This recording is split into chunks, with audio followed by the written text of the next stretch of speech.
பார்க்கலாம். இந்த டிவி 1980களிலே வந்துருச்சு.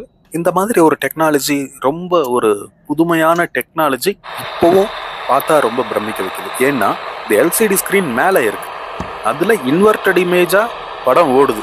அது மட்டும் இல்லாமல் இது ஒரு பாக்கெட் டிவிங்கிறதுனால எங்கே வேணால் எடுத்துகிட்டு போய் படம் பார்த்துக்கலாம். அதாவது அனலாக் சேனல்ஸ், அதாவது முன்னாடி ஆண்டனாலாம் வச்சுருந்தாங்க இல்லையா, இதில் அது ஆர்எஃப்ங்கிறது ரேடியோ ஃப்ரீக்வன்சி. இந்த ரேடியோ ஃப்ரீக்வன்சி டிரான்ஸ்மிட்டிங் அது மூலயமா தான் அனலாக் சிக்னல்ஸ் இதில் அப்சர்வ் பண்ணி இதில் படம் தெரியும். இப்போ எல்லாமே டிஜிட்டலாக மாறிடுச்சு. அதாவது டிஷ்ஷு வச்சு அதுலேருந்து ஒரு செட்டப் பாக்ஸ் வச்சு நம்ம டிவி கனெக்ட் பண்ணுறோம் இல்லையா, அந்த மாதிரி எந்த கனெக்ஷனுமே இதில் கிடையாது. இதில் ஒரு ஆண்டனா இருக்கும் எக்ஸ்ட்ரா. நீங்கள் இந்த எஃப்எம் ரேடியோலாம் ஒரு ஆண்டனா இருக்கும் இல்லையா, அந்த மாதிரியான ஒரு அரேஞ்ச்மெண்ட் தான் இதில். அந்த ரேடியோ ஃப்ரீக்வன்சி அதில் தான் வீடியோ இதில் தெரியும். எவ்வளவு ஒரு அற்புதமாக இருக்குது பாருங்களேன்.